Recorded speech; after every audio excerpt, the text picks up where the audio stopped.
Hold on, man. I need a sip of my drink.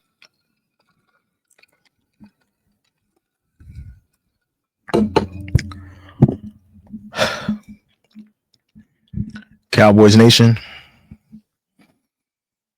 Cowboys Nation. That one right there was a heartbreaking loss.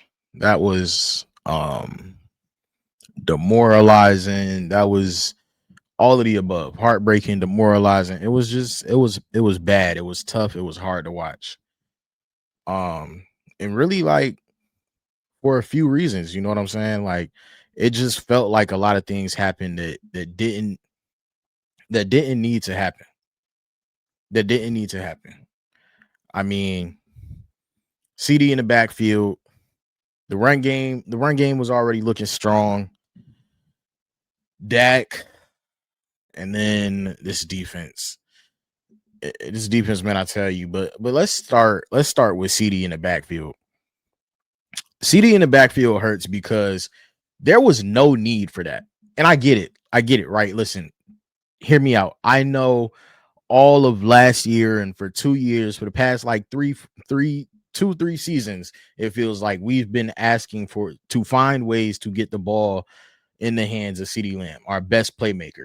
But the problem is we don't need that anymore, right? Like we got a full-fledged offense now. We went and got George Pickens. Javonte Williams, as much of a surprise as he is balling right now, right? And so you got CD in the backfield taking hits as a running back in the first quarter. That to me just doesn't make sense. And the bigger problem in that is we need to figure out what the hell is wrong with Jadon Blue. I mean, that's our 5th-round running back. It felt like, and everybody was upset that we didn't take a running back with this insane running back class that came out of college. Everybody was upset that we didn't take a running back or a wide receiver. It felt like it was fixed because we went and got George Pickens, and we knew that the best defense that we had was offense. That being said, I'm not sure that I needed to see CeeDee Lamb in the backfield as a running back on a outside zone sweep type play. I don't think I needed to see that. I don't think we were in that position. We weren't struggling to move the ball. Javonte Williams, the drive before, had just marched down the field on a 36-yard, I believe, run play, and he got the ball stripped. Okay, cool. Let's get back to it. Give him the ball back. Let him run it again and again and again. Nobody has stopped our run game all year. We got the number 1 run offense in the league right now. We were perfectly fine. And I'm not blaming Shoddy for this because I understand that as an offensive coordinator, he felt like he had to do what he needed to do to create momentum and get the ball moving for our offense. I'm just saying, and listen, hindsight is 2020, right? Like, I can say this now that we're seeing the reports that CeeDee Lamb has sprained his ankle and he's hurt. Don't know how many games he may or may not miss. He missed this game, which completely turned the tide of the game for us. And I get it. Hindsight is 2020. It just feels as though it didn't need to happen. If we were struggling on offense up to that point, then I would get it.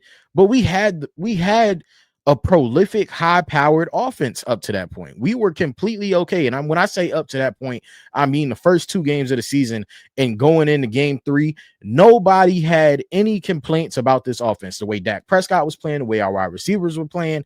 The only thing we had been talking about was finding more ways to get George Pickens the ball. Find more ways to get George Pickens the ball, not CeeDee Lamb. CeeDee Lamb was completely fine. He had 117, 115 something yards last weekend. We were completely okay on the offensive side of the ball. That didn't need to happen. Like I said, though, hindsight is 2020, and this is an easy enough argument to make if, because CeeDee Lamb is now hurt. Obviously, had it worked and he'd have broke it for 85-yard touchdown, I wouldn't be saying this. But I just don't know if that needed to happen. And I know that it turned the tide of the game, of our team.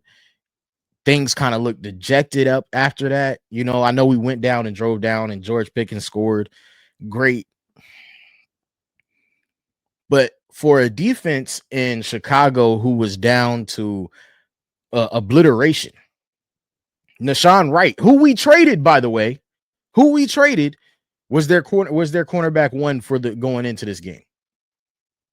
And we put up 14 points on these guys. 14 points.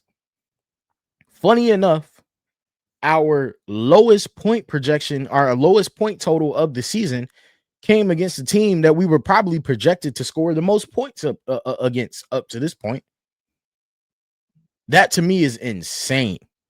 Insane. And I want to get into this because I know a lot of people are going to blame Dak Prescott for this game.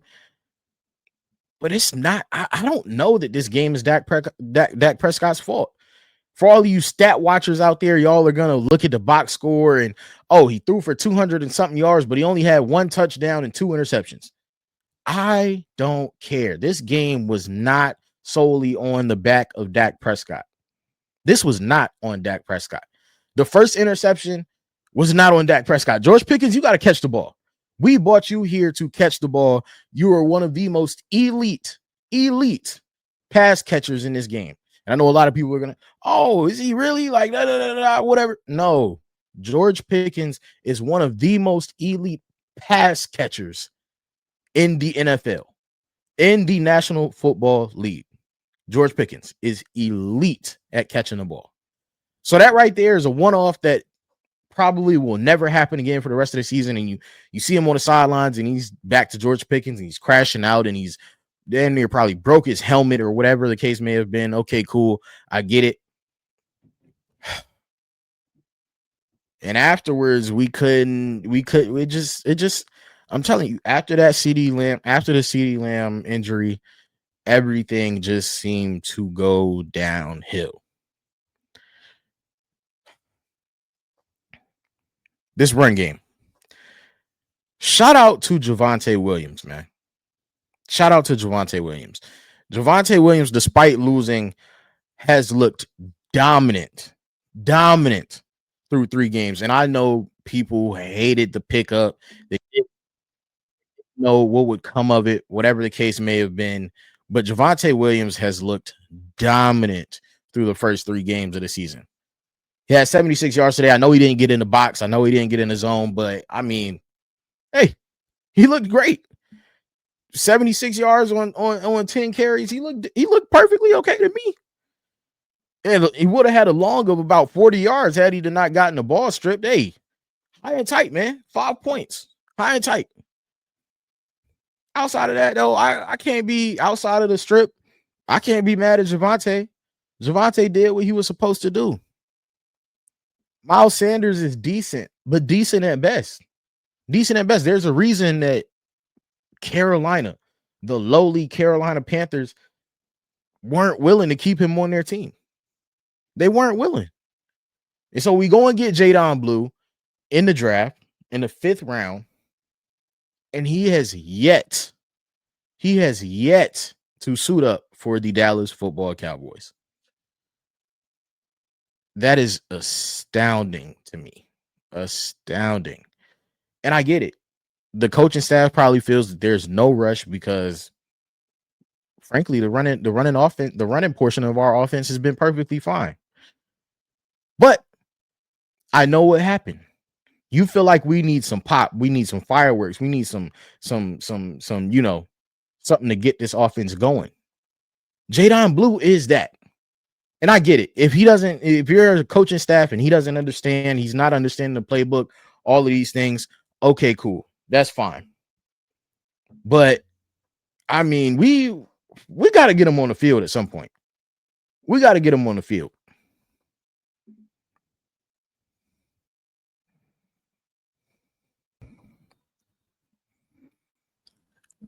And although we have to get him the ball, I feel as though Shotty has been calling balanced games. Shotty has called balanced games. I think we're going to be okay. If CeeDee Lamb is okay, we are going to be okay on the offensive side of the ball. I would be remiss to say I wouldn't mind if he's not back there taking handoffs anymore.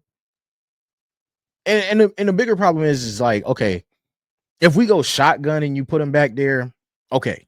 I feel like I know there's more on the defense. There's more pressure on the defense to figure out, okay, is he about to catch a pass out of the backfield or is he running the ball? You go under center and line up CeeDee Lamb at running back, I know for a fact we're about to hand him the ball off or toss it, whatever. The point is, as a defense, you're reading your keys. We were under center with him back there, lined up 7 yards behind the quarterback.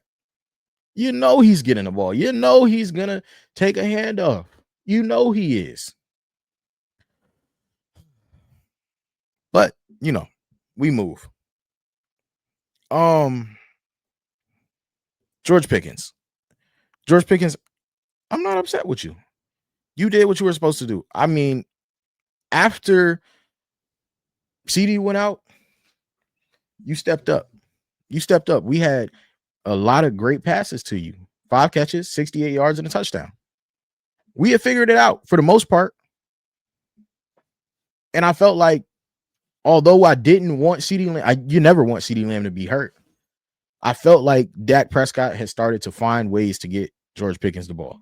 And that's what I thought was going to happen after CeeDee Lamb went down. Okay, cool. Now Dak and George Pickens have to figure out a way to get it done. It didn't lead to a win, and frankly, it didn't lead to as much production as I thought it would. And with Nashawn Wright covering you, I feel like I wanted to see a lot more. But as Tom Brady always says, after a drop or after a mistake, it sure is hard to go back to a guy. We got to figure out something. We got to figure out a way to keep getting George Pickens the ball. In a game where CeeDee Lamb isn't playing and we're behind, I feel like George Pickens has to have more than 5 catches. This should have been a 10-catch day for him. Speaking of 10-catch days, though, Fergie. Way to step up, man. Jake Ferguson, way to step up. 13 catches, 82 yards. You didn't get in the box, but 13 catches for 82 yards. I was not expecting that from you. Shout out to some people I had around me. They told me that was going to happen, but I wasn't too sure. Now, once again, same thing I just said about George Pickens. That means that coming up in the next coming weeks, I expect a lot more from Ferg too. Hey, CeeDee Lamb and George Pickens out there. I know Ferg is running around there butt naked open somewhere. I know I know Jake Ferguson is running wide open. Down the seam, in the flat, across the middle. That we got to find him too. He just showed an ability to step up. And shout out to him for showing an ability to step up because we just paid him a whole lot of money. One of the top paid tight ends in this league. So you better find a way to get open, Jake. You better find a way to get open.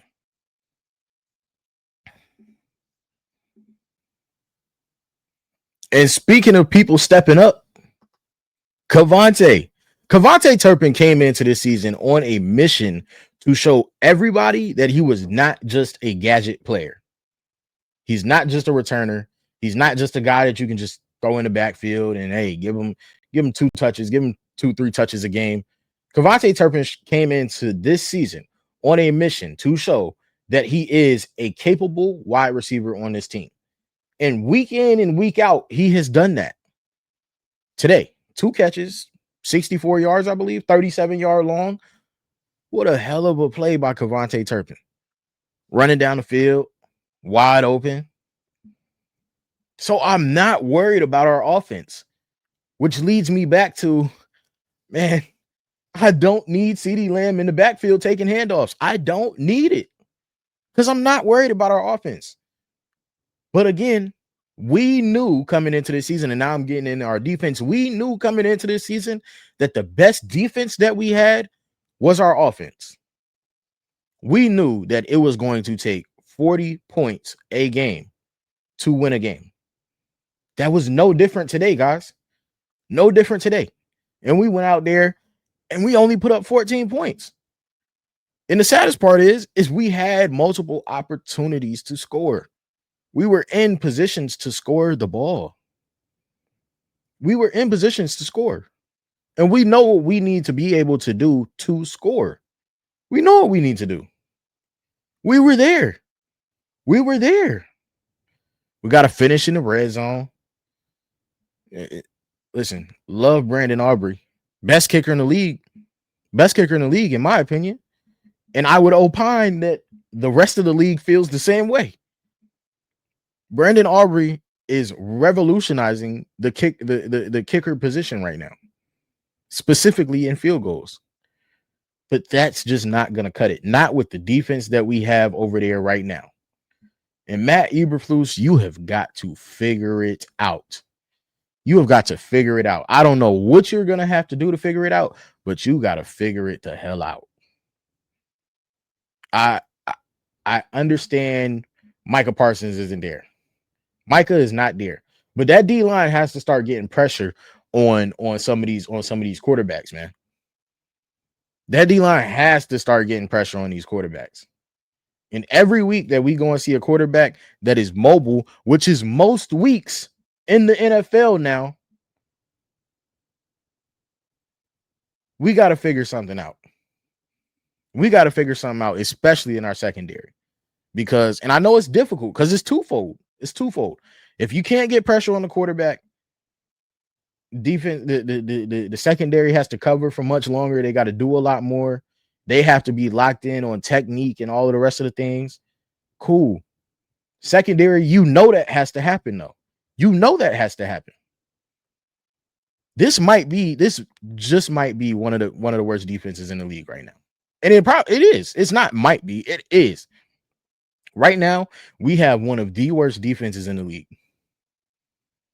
And frankly, I know everybody is upset with Jerry. Like, Jerry, you already knew where we were at with our defense, and you sent Micah away. Hey guys, he's gone. He's gone. What are we going to do about it? What are the 53 grown men on the Dallas Cowboys that wear stars on the side of their helmet week in and week out? What are y'all going to do about it? Micah isn't there. Y'all are still getting paid millions. We didn't just shut the lights off in the defensive meeting rooms because Micah Parsons is not there anymore. Y'all still are getting paid millions of dollars. Millions. Damo, figure it out on the back end, man. You're the safety. Figure it out. If we're running zone, y'all have got to be smarter. We got guys just picking us apart. Caleb Williams has looked, frankly, atrocious through the first 2 games of the season. He looked very good on opening what, Monday night, I believe that was, against Minnesota. He looked very good for the first half. And ever since, he's looked atrocious. He's looked right back to Caleb Williams. Today, with Tom Brady in the booth, Caleb Williams looked like he was on a Tom Brady-esque trajectory. If Caleb Williams played like that week in and week out, we'll be talking about Chicago as if they were championship contenders. If that's how Caleb Williams was going to play week in and week out. I still don't believe Caleb Williams is that good yet. Caleb Williams can turn into a very good quarterback. We all know how talented Caleb Williams is. But today, with Tom Brady in the booth, the Cowboys made Caleb Williams look like he was on a Tom Brady-esque trajectory. That's just the truth. He went out there and picked us apart. 19 for 28, 298 passing yards, 4 touchdowns. Caleb Williams threw for 4 touchdowns today. 4 touchdowns. Luther Burden had 101 yards. Now I get it. One of them was a bomb for 65 yards on a flea flicker. And frankly, if that was the only thing we had given up all day, I would be decent. I would be okay. I'd be like, you know what? Hey, Ben Johnson got us with a little trick play. Cool. No, Ben Johnson is good for a little trick play here and there.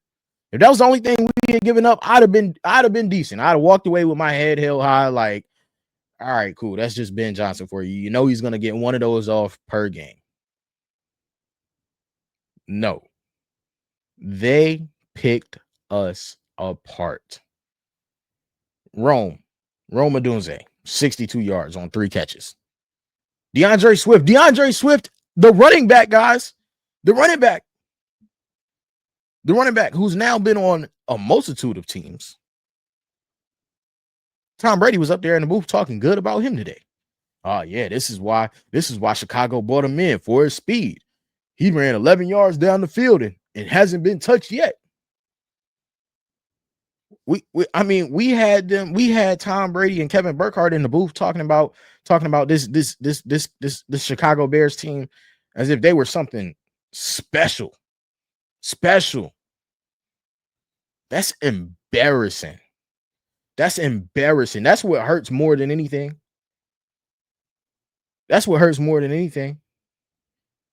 It looked like Ben Johnson had it all figured out. And that's not an indictment on Ben Johnson. That's just to say that we know what Chicago, we know the true colors of Chicago. Detroit just went out there and dog walked them last week, 52-21. And the next week they came out here and dog walked us. Embarrassing. DeAndre Swift has damn near 50 yards on catches out of the backfield as a running back. That's embarrassing. This defense better figure it out, man. Defense better figure it out.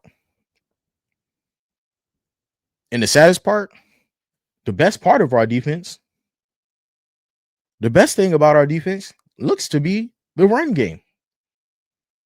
Looks to be the run game. And coming into the season and after all of the playoff runs that we had with Mike McCarthy and all of the things, and it was like, oh my God, how are we gonna stop the run? We got to get rid of Micah Parsons because he can't stop the run. We can't stop the run as a team. DeAndre Swift as a running back didn't look good. 13 carries for 33 yards. Kyle Monangai, 6 carries for 16 yards. Caleb Williams, 5 carries for 12 yards. I need somebody to explain to me why the best part of our defense. Let me say it again. I need somebody to explain to me why the best part of our defense is what we all thought was the weakest part of our defense. The weakest part, which is the run game. That to me makes no sense. And it's not just it's not just Kenny Clark. You're not telling me that one player was the deciding factor, or one trade was the deciding factor between whether or not we were going to be able to stop the run. Because the run hasn't killed us yet this year. I mean, Scatterbo got off last week for a couple, you know what I'm saying? But that's not the weakest link of our defense. Somehow the weakest link of our defense is the guys that we've had the longest. Damo, Trey, somehow that's the weakest part of our defense. And that's what the part that hurts the most is right now, is that the most embarrassing part of our defense is the guys that we've had the longest. The guys that we thought we could trust. Now, obviously, that's a little twofold for Damo, we know Damo can come down and strike something. We know he can come down and hit. Did we trust Damo in the pass game as much as we trusted Trayvon Diggs? No, not quite. But he's one of our leaders on the defense. It's just atrocious, man. It's atrocious. It's embarrassing. And now we're 1-2. Now we're 1-2 with a game that we don't want next week. I know Green Bay just went out and lost to Cleveland today. So I know what type of firepower they coming in the AT&T Stadium with next week. I know what they about to try to do. Hey, Tyler Guyton, figure it out. Terrence Steele, figure it out. Y'all better be ready. Or else Dak Prescott gonna get killed back there next week. And that's gonna be the toughest defense we done seen all season. That's gonna be the toughest defense we've seen all season. Please don't sleep on them because they went out and wet the bed today against Cleveland. Please. Because all that's gonna do is get them even more hype. I would submit to you that the reason that they probably wet the bed against Cleveland today was because they was probably looking past Cleveland, like, oh, we got them. We ain't worried about them. They looking forward to y'all. They looking forward to coming to AT&T Stadium and putting a whooping on Dallas. I'm sure that's why they lost today. That didn't look like the Green Bay we had seen through the first 2 weeks of the season. So I'm sure the reason that they had lost is because they was sleep. They was sleep today. Don't nobody want to go to Cleveland. But this is one. I know players that act like they don't have games circled on their calendars, but this right here, next weekend, prime time, 8:20 p.m., NBC, Peacock. NFL made us pay for every subscription in the world to watch football this year, right? NBC, Peacock. Green Bay trying to walk in y'all trap, take over y'all trap. So y'all better get it right. Y'all better figure it out. Because you know what they coming to do. And we have been awkwardly linked to the Green Bay Packers for years. Going back to Dez Bryant and the catch and everything in between. But this right here, this moment that's coming up this week, next Sunday, NBC, Peacock, 8:20 p.m., prime time, that's the game of the week. But it's only the game of the week if the Cowboys make it the game of the week. Only if the Cowboys make it the game of the week. Because right now, the team that I seen today,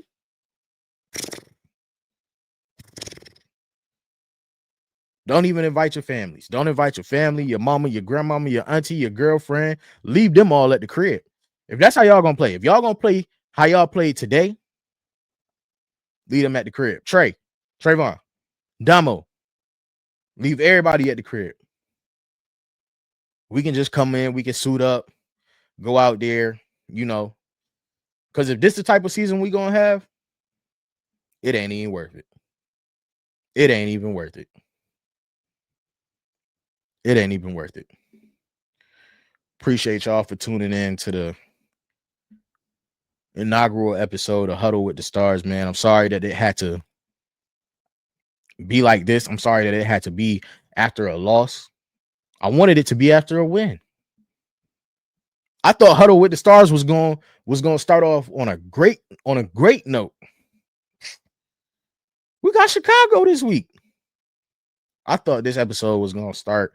I thought this portion of my podcast was going to start off great, man.